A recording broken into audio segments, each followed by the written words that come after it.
अतिक्रमणांविरोधात कायदेशीर लढा देणाऱ्या तक्रारदाराचेच घर पाडण्याची कारवाई महापालिका प्रशासनाने 18 एप्रिल रोजी केली।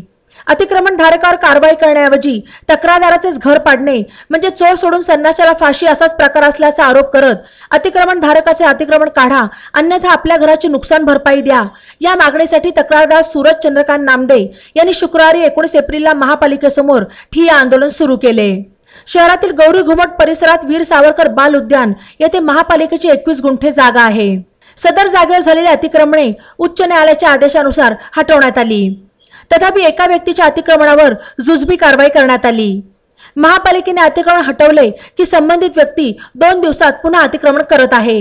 या संदर्भात भेदभाव न करता सदर जागेवरील अतिक्रमणे सरसकट हटवावीत अशी मागणी नामदे यांनी महापालिकेकडे निवेदनाद्वारे केली। या निवेदनाची दखल घेत महापालिका प्रशासनाने 18 एप्रिल रोजी कारवाई केली।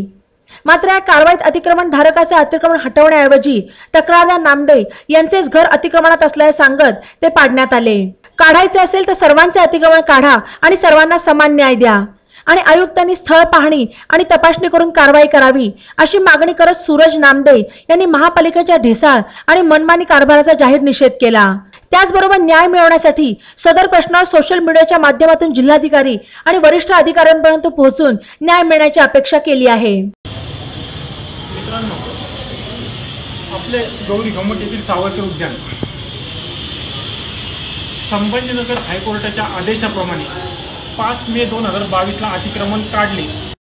सर्व अतिक्रमण धारकांचे काढले होते, पण त्यातला 7 नंबर अतिक्रमण धारक हा दरवेळेस पालिकेसमोर अतिक्रमण काढतो, दुसऱ्या दिवशी परत लावतो, काढतो लावतो, असं आतापर्यंत त्याला 5 वेळा नोटिसा गेल्यात। पण काल तर त्याने हद्दच केली। पालिकेने त्याच्या म्हणण्यानुसार माझं घर पाडलं आणि त्याच्या अतिक्रमणाला हात पण लावला नाहीये। मग ही एकतर्फी कारवाई का? म्हणजे चोर सोडून संन्याशाला फाशी। आज मी जे चांगलं काम करतोय ते कोणासाठी करतोय? म्हणजे चांगल्या कामाची हीच किंमत आहे का? हीच पावती भेटणार का? तरी मी या व्हिडिओद्वारे तुम्हाला मागणी करतो की आयुक्तांनी एकतर्फी कारवाई न करता एक तर त्याचा सुद्धा घर पाडावं किंवा माझी भरपाई द्यावी। जर प्रभाग समितीवाले टीपीवाले म्हणतात की त्याचं अतिक्रमण नाहीये, मग माझं अतिक्रमण कसं काय ठरवलंय तुम्ही?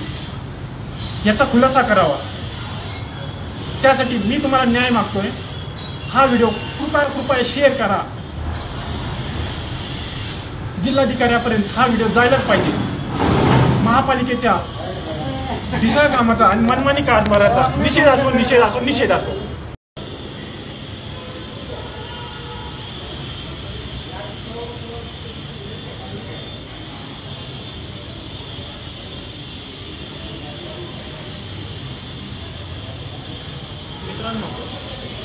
बातम्यांसाठी ई नवा मराठा यूट्यूब चॅनलला सबस्क्राईब करा आणि बेल आयकॉनवर प्रेस करा।